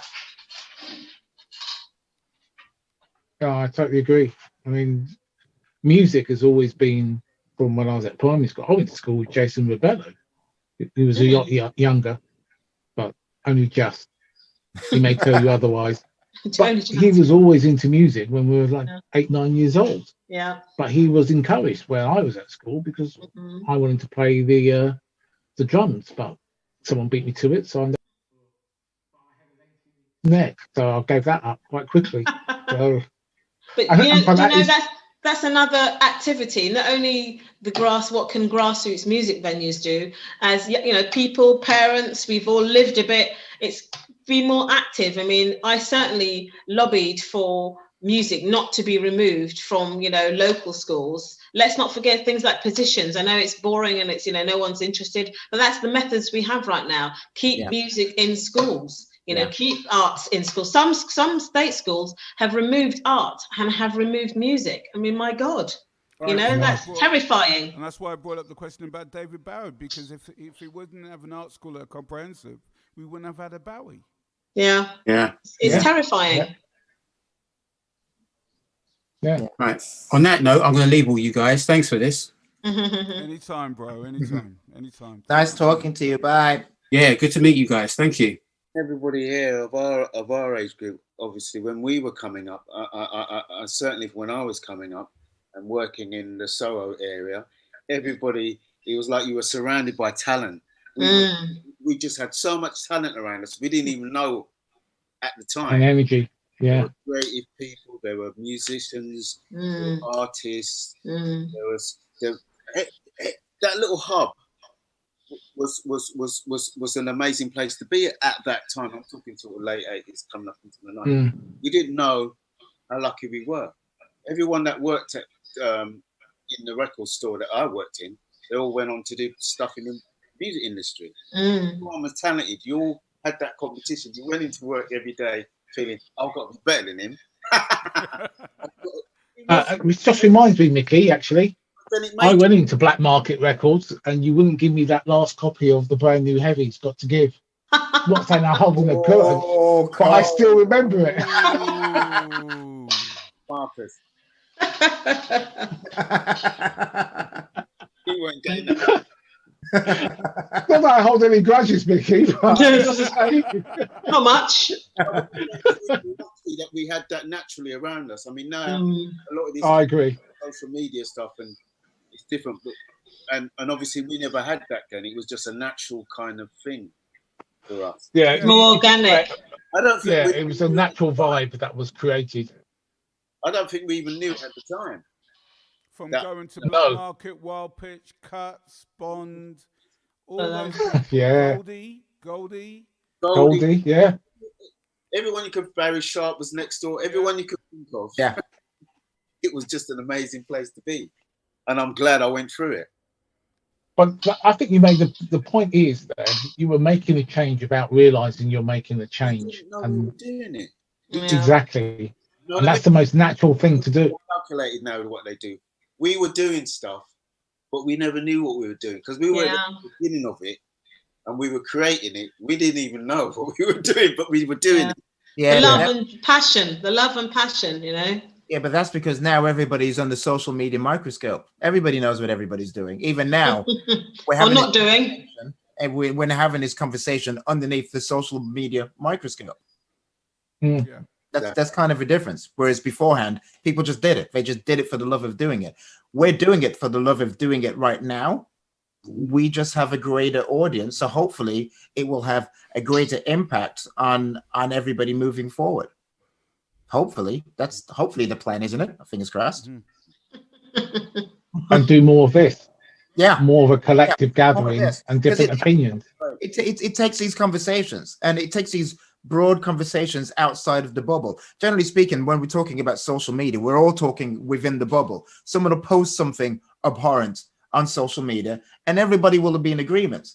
And there'll be one person that is in disagreement, and then everybody will slag off that one person that is in disagreement. That is the one person that is the bug that entered the bubble, that shouldn't have been allowed into the bubble. Then there's always a little bug. There's always a little bug that enters. But generally speaking, if you like me, I'm sure there's some of you like me that will see a Boris Johnson supporting tweet or a Trump supporting tweet, and you'll go onto it and you'll read everything that supports it that you think is absolute bullshit, and there'll be shitloads of it. And there will hardly be anything attacking it. It'll just all be the same. There won't be a conversation because we're all in a bubble. We're all in the same bubble. So hopefully what will actually happen is we'll actually have these conversations and those bubbles will actually be disseminated where we can actually have a conversation. Well, say, for instance, I will say something and then someone will just say, Gary, actually, you're talking bullshit. You're actually talking bullshit. And we can have a conversation about it, whereby we can actually get to the nitty gritty about where we actually are, as opposed to just writing something in social media. You're a prick. You have no idea what you're talking about. Trump is amazing. Johnson's the best prime minister we've ever had. Bollocks to you. You don't know what you're talking about. That's not helping anything. That doesn't help anything whatsoever. What we need are these conversations, these forums whereby we can actually talk and listen and actually think to ourselves, oh, I didn't actually think about that. And some actions, and also actions. And then actions, yes. I love talking. I can talk the hind legs of everything, but I like some actions too. Yeah, it's the actions too. What can we come up with? Solutions. Yeah, all about the actions.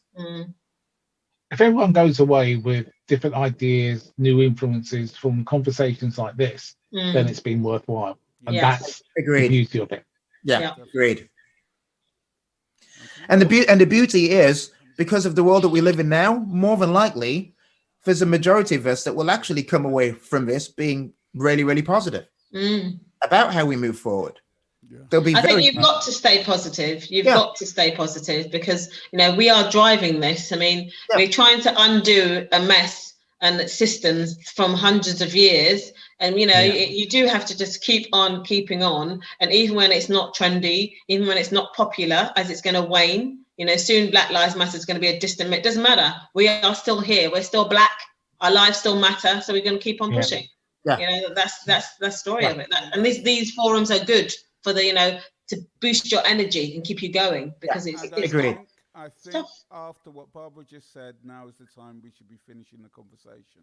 I'd like to say thank you so much for the Grow, for giving us an opportunity to do Thank you. Thank you, Grill.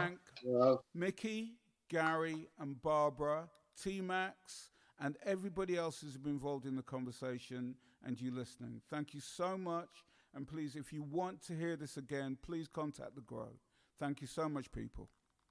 Thank you. Thank you, everybody. Thanks, everyone. Right. Well done. Thank you. Bye. Thank you. Thank you. Thank you. Bye, Anne.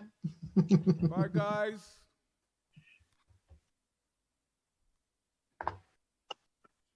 Yep.